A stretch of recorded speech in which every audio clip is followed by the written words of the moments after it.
Okay, so we will continue where we were holding. Bein beheter, bein beisur chas v'shalom.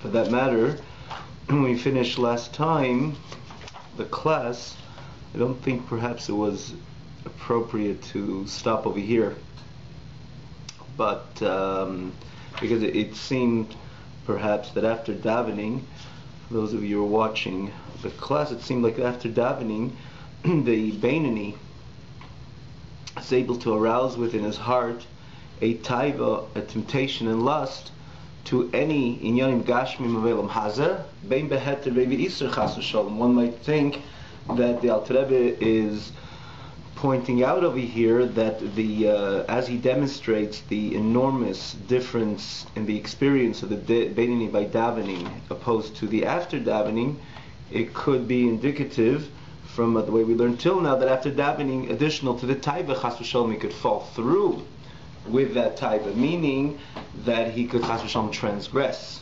And in other words, additionally, initial to having the taiva, lisavos taiva l'chol inyani gashmis elam hazeh bein beheter bein beisur. The Alter Rebbe even added that after davening, he could have a regular taiva to something which, according to Torah, is prohibited.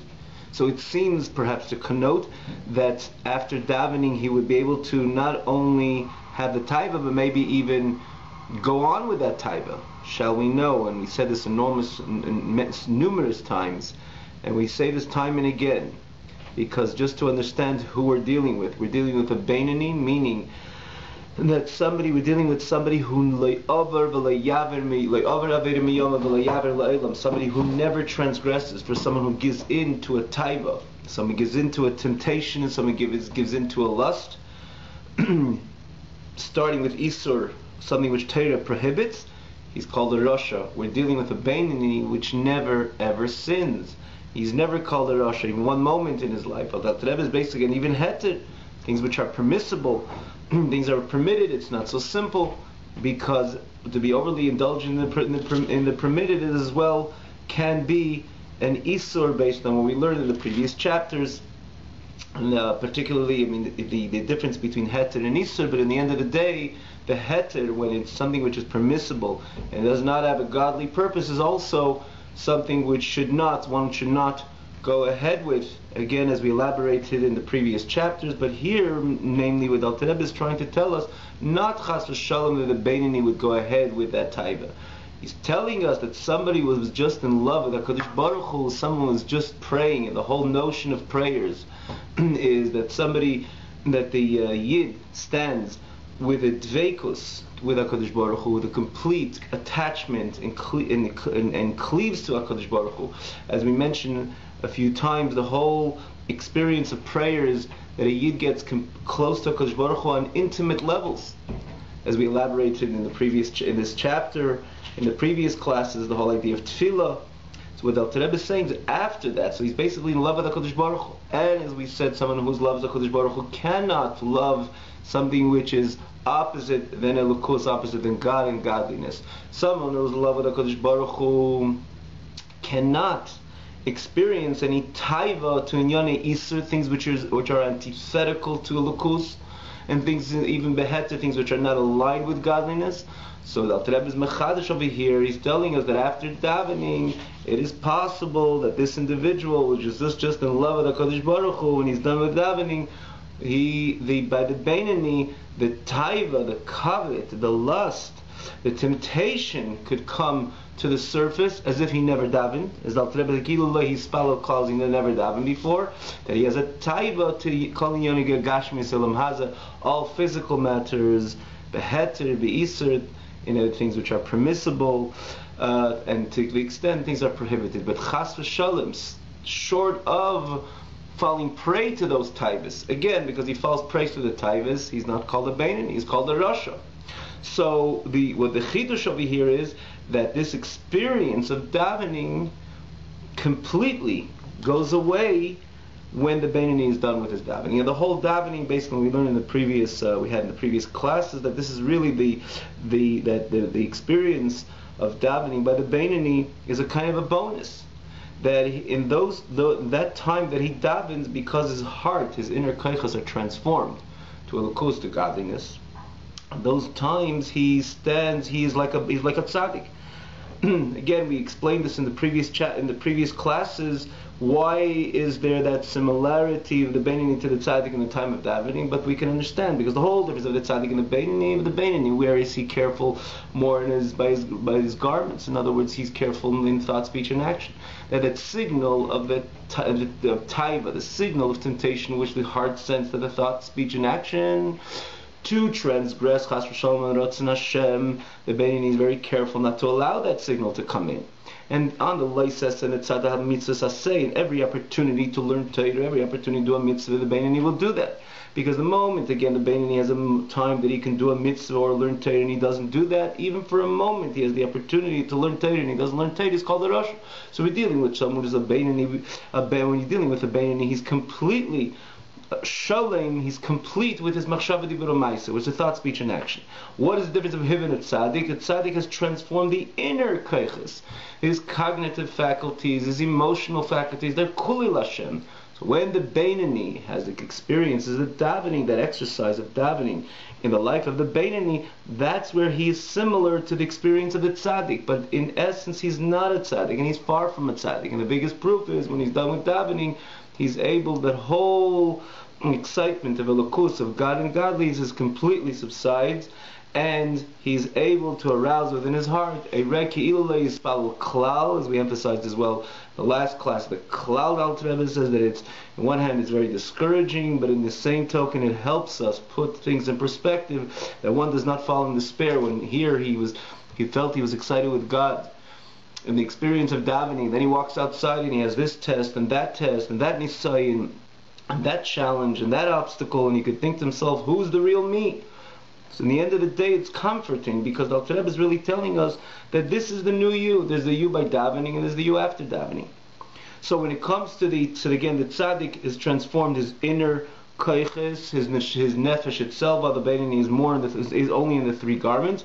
And the biggest, again, the raya, the hachacha, the proof to this is that after he's done with davening, the taiva to every beheter v'isur arouses again in his heart, and he has to control that taiva, that signal which comes from the heart, does not enter, not in action, not in speech, not even in thought. Ella.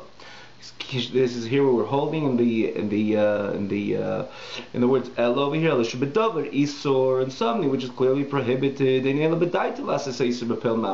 doesn't dawn on him to chas v'shalom implement, to actualize this prohibition. Chas v'shalom. The only thing, the real struggle, that's something which never comes to mind. You're dealing with a frumiyid, and a frumiyid in the level of a Beinani. It never comes to mind, chas v'shalom, to do an aveda. In other words, the taiva he has, but to implement it, to allow that signal of the heart to cross the threshold into the garment of action, doesn't even come to his mind. Where does he have the main struggle? As we can understand and relate to this here, Huri Aveda, Koshim Aveda. When it comes to something with so more delicate like thought, this is where the challenge of this is the real challenge of the Beinani. Because to do an Aveda, Chas v'Shalom, we would never do. We would never even think of doing an Aveda. The taiva he could have, but to do an Aveda, it never dawns on him to actually go ahead and implement this taiva, to come through, to follow that taiva. When it comes to speech, it could be a little more difficult, but he could still forcefully close his mouth. He has an opportunity, a juicy opportunity to speak Lashon Hara. He has something nice to say, and he can get his attention, or something Lashon Hara to say, and you get the attention of quite a few people. In other words, like any other taiva, there's a good opportune moment to implement the Chman al-Islam, the Aveira of Dibur, Lashon, this classic transgression of Dibur would be Lashon Hara, but he would hold himself back, and if he needs to bite his tongue, he'll bite his tongue. That's much of a less of a challenge for the Beinani. The real challenge of the Beinani when it comes to thought, because thought is something which is so much harder to control, because Lashon is machshava mishetetes tamid. There's nothing you can push a button and say stop the thought. Thought is something which constantly flows. The only thing is where you're going to channel the thoughts. There's going to be thoughts of Inyan Kedusha, things which are holy, sacred, or even things which are neutral, but chas v'shalom, not to impure one's neshama with impure thoughts. So there is a challenge again, because the machshava is mishetetes tamid, and the question is, where am I going to channel my thoughts? There's where the main struggle of the main experience of struggle in the life of the Beinoni. The main struggle the Beinoni has to deal with.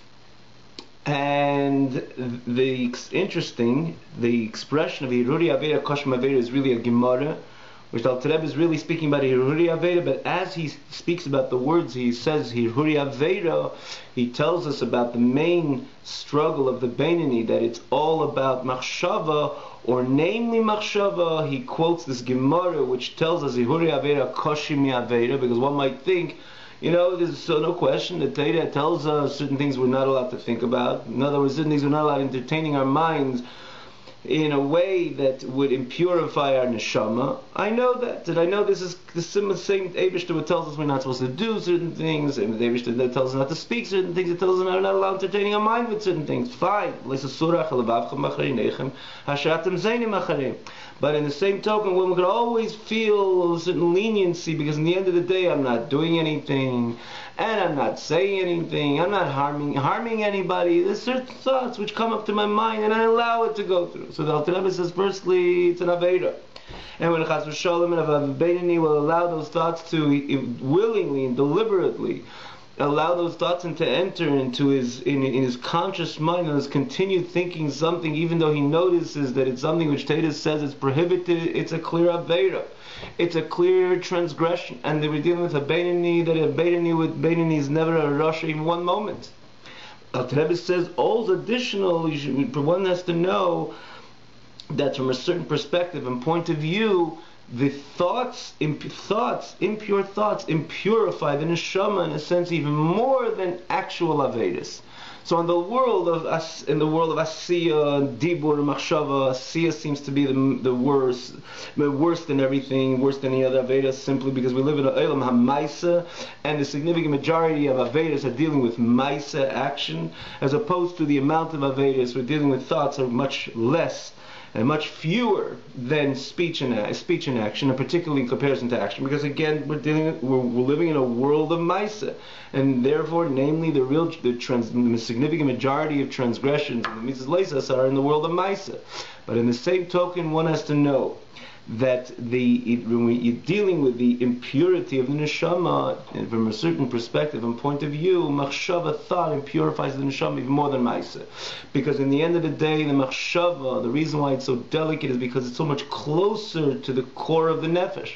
That is the reason why you see certain similarities between the machshava, thoughts, and the nefesh. The fact that in the detail which we mentioned before, that it's meshitetes tamid, it's not something which comes to a stop and a start.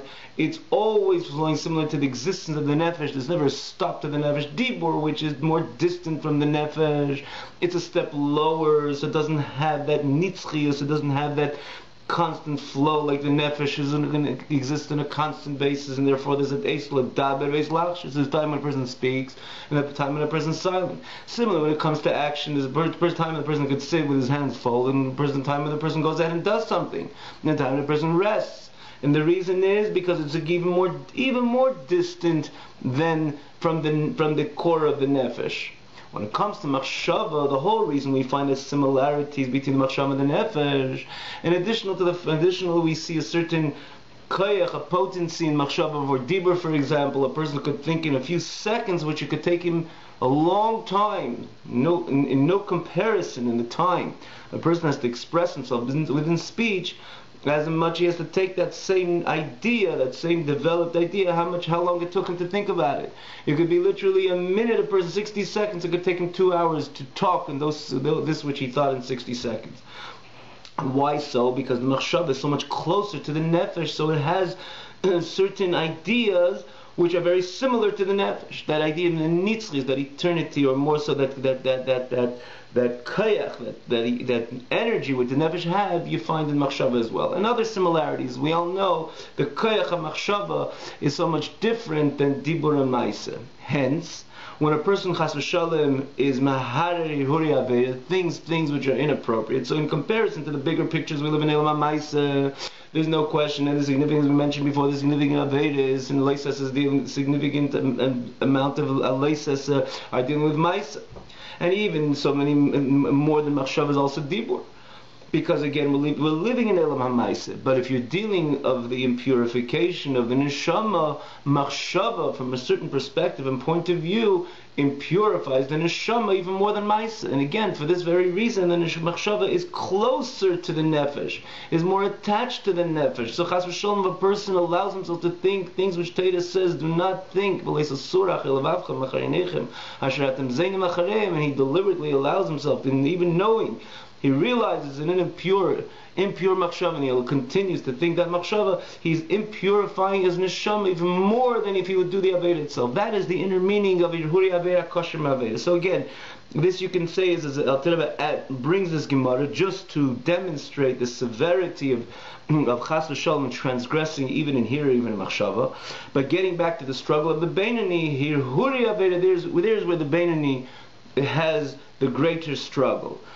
It could accomplish, it could ascend, and it could have an impact on him rather. To ascend to his mind, and to disturb him, if he's learning Torah in his davening. As we all know, sometimes we start learning Torah, this comes to mind and that comes to mind. And particularly when a person starts davening, and Dr. Rebbe later is going to say in the chapter 28, sometimes precisely when a person davens, that's when it's not a contradiction to what we had at the beginning of the Pedic, that a person davens is completely in love, completely connected with the Dveikus HaKadosh Baruch Hu. But till he gets there, there's many times we have, precisely when we start davening, we have this challenge between one thought, the thoughts of davening, to other thoughts which precisely come into our mind when we start davening.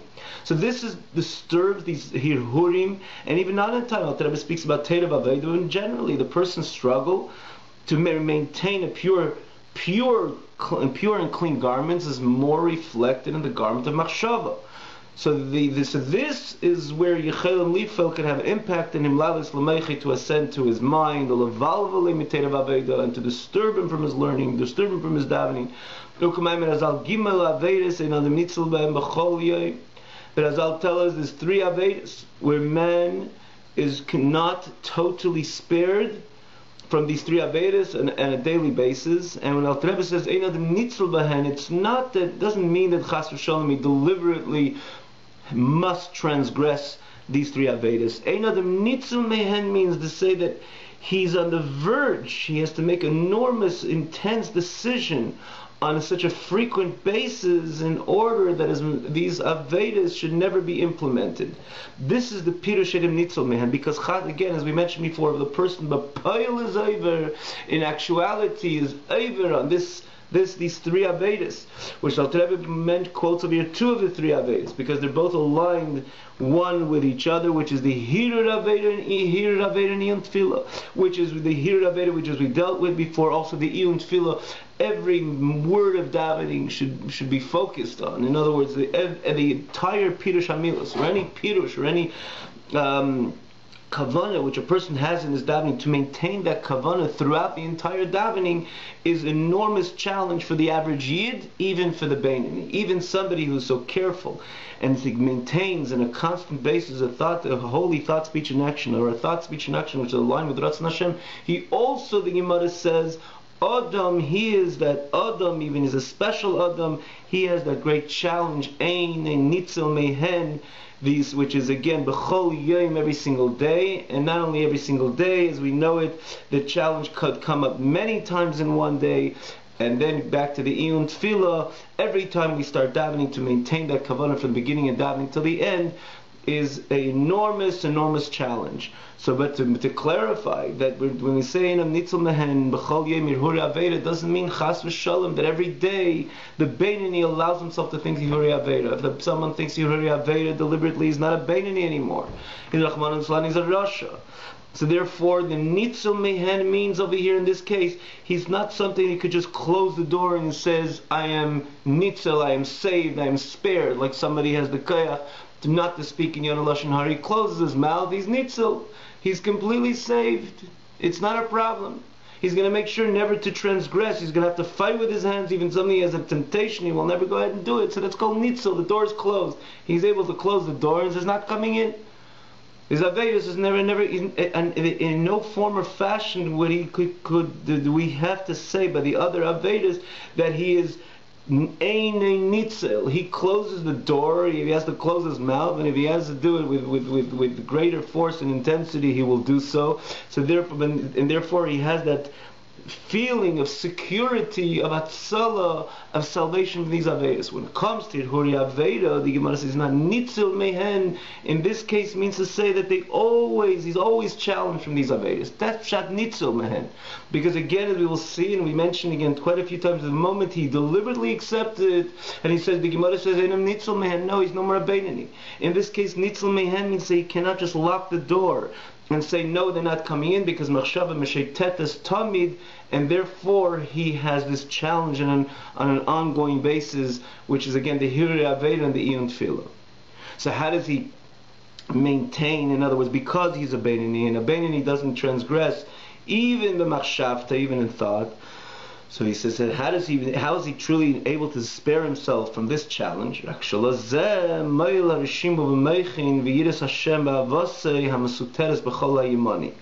this, it helps, it has an effect and an impact, is that mark in his mind. Interestingly, it's explained in a number of other places in Chassidus that after the Beinoni experiences that bonus of prayer, bonus of davening, which again, then he's very similar to the tzaddik. After davening, after that experience, a mark remains in his mayach, a mark remains in his mind. It's like you take a pencil and you write a piece of something on a piece of paper and you erase it. It's not erased completely. A mark remains, and in this case, there's a very positive mark which remains from the experience of davening. A very positive mark remains from the experience of davening. Not that again, as the Alter Rebbe describes it, not that he was able to shun any taiva. The Fedish not. Ke'ilah hispalel klaus, that he didn't daven at all. That Ava which he had to HaKadosh Baruch Hu is gone. The Yirah he had of HaKadosh Baruch Hu is gone. That is limit to the time of prayer. But even after it's gone, and the Rebbe testifies Ke'ilah hispalel klaus, something like the page is erased, yet the mark remains, and that mark gives him the koyach, the ezer, that koyach which he needs in order to overcome this challenge. Generally, the challenge of Machshavah Dibur U'Maaseh, but namely this challenge that the Rebbe deals with Hirei Aveda. So interestingly, the Rebbe doesn't, in other places, it says clearly it's the Rishimu which comes from the davening. Here, the Rebbe doesn't say it so clear that it's the Rishimu which comes from the davening. Here he said, the Rebbe says, Rishimu b'meichin v'yiras Hashem v'havasei m'suseres b'chol ha'yamoni. He says, Rishimu b'meichin, you could say that the Rebbe is alluding to davening. Because how does the Beinoni, even when Al Rebbe dealt with the Beinoni's davening, he says it always begins with a Chabad, it always begins with his intellectual faculties, his cognitive faculties perceiving with a comprehensive perception on the reality of Elokus. That is the initial step in the person's connection to HaKadosh Baruch Hu. If you remember, we spoke about this in the previous weeks, the famous vart that how does a person able to V'ahavtas Hashem Elokecha begins with Shema Yisrael Hashem Elokeinu Hashem Echad. That hero Israel in this case is not only hearing, listening, it means pondering and then profoundly understanding the Hashem Elokeinu Hashem Echad. And this is what the Yid is the commanded. The real tzivui begins with Shema Yisrael.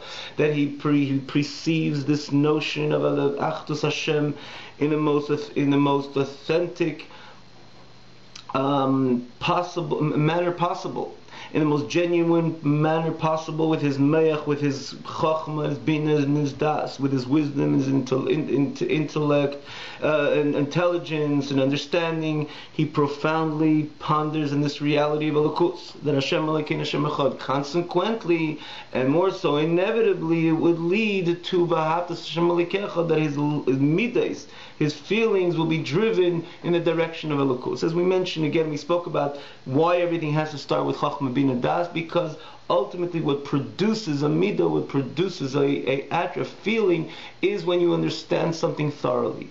So this is probably when the Alter Rebbe says Harshimu b'meichin, in the mind, because the whole experience of davening begins with the person's hisbeinus, the person's understanding of the reality of Elokus. So when he finishes the experience, the heart experience, which the bein experience by davening, is gone, but that is shima b'meichin, that affirmative understanding or knowledge, even if behind the mind, it's not in an expression of, that's not in a state of expression, it's not in a state of manifestation. Quite on the contrary, the experience of davening is over, but the reshima, that mark, b'meichin, that steadfast mark which exists in his mind of the reality of Hashem Elokeinu Hashem Echad, gives him the koyach, gives him the energy that he's able to withstand any taiva, even the most struggling taiva, the taiva which brings about the greatest struggle, which is the taiva in Hirur Avein, the taiva of Machshavte, in the challenge of thought. So this is the Rishimu b'meichin, and the Yiras Hashem ba'abasi ha'mesuteres b'chol ha'yimani, as the Alter Rebbe later is going to explain, starting from the 18th chapter, that every single Yid innately has an Avos Hashem, innately has Yiras Hashem. As we know, there's different types of Avos Hashem and different types of Yiras Hashem. There's Avos Hashem and Yiras Hashem, which we spoke about with the Bein experiences by davening, which again is aroused and is produced by meichin, a comprehensive understanding of the reality of God, produces a feeling to the reality of God. To HaKadosh Baruch Hu, it produces a feeling of love, and it produces a feeling of awe. A true, tangible feeling is aroused when a person understands the b'meichin, with his chokhmah bina das, of the emes of Achdus Hashem, of Hashem Elokeinu Hashem Echad. But later in Perek Yud Ches, the Alter Rebbe says even the Yiras Hashem additional of the Yiras Hashem and the Avos Hashem, which are produced through a comprehensive understanding of the reality of HaKadosh Baruch Hu, every Yid has an innate Avos Hashem, because he's a bench of HaKadosh Baruch Hu. As a Yid, he has an neshama, and neshama is part of HaKadosh Baruch Hu. As a child, even he would be, even not necessarily a child as to ponder in the greatness of his parents, for him to have a feeling towards his parents. Sometimes he does. And therefore, sometimes the mother of a child, son to a father, a child to a father, is in a way that you feel it's a total emotional experience. And similar when it comes to Yira. But even a child which does not experience that on the surface, or he's not completely overtaken by the emotion of Ava and Yira to his parents, there's always the fact that he's a ben, he's a son of this parent, and a son of that parent, a son of his father, and a son of his mother, or he or she are the child of this father, this mother. That itself, there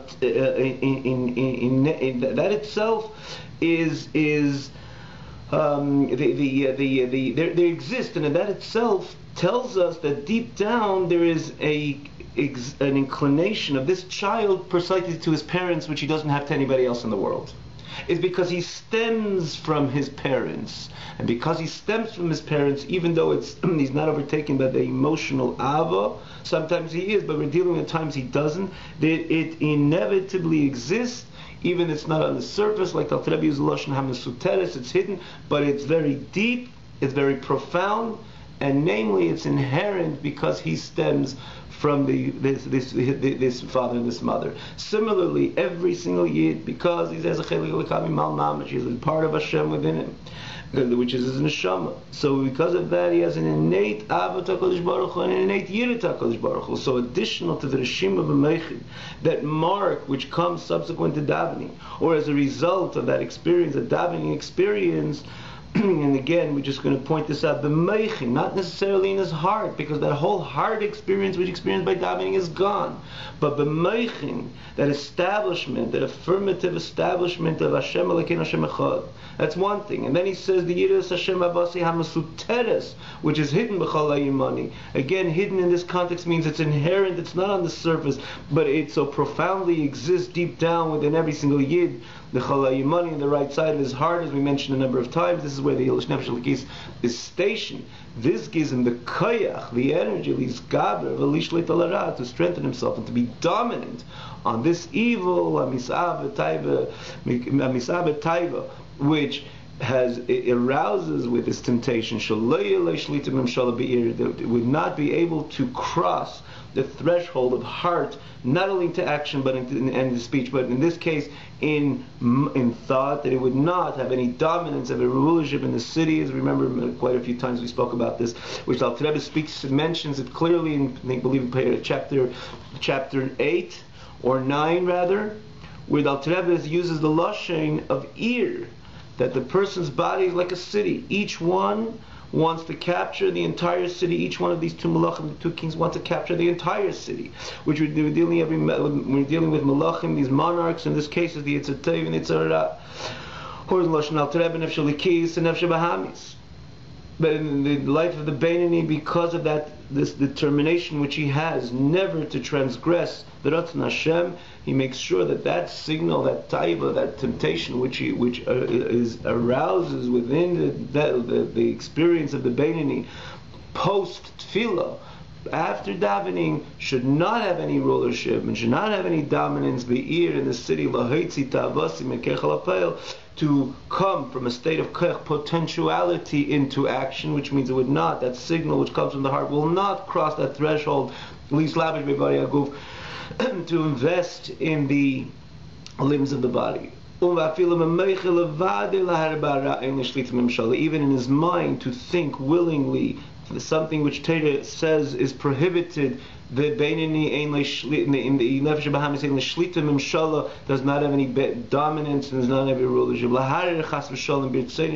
To think deliberately and willingly, meaning that he would accept this thought hara, which is evil, which comes on its own from the heart to the mind to think about it. Right when it comes to the machshava. In other words, it sends the signal, the heart sends a signal, think about that. That's going to entertain your mind.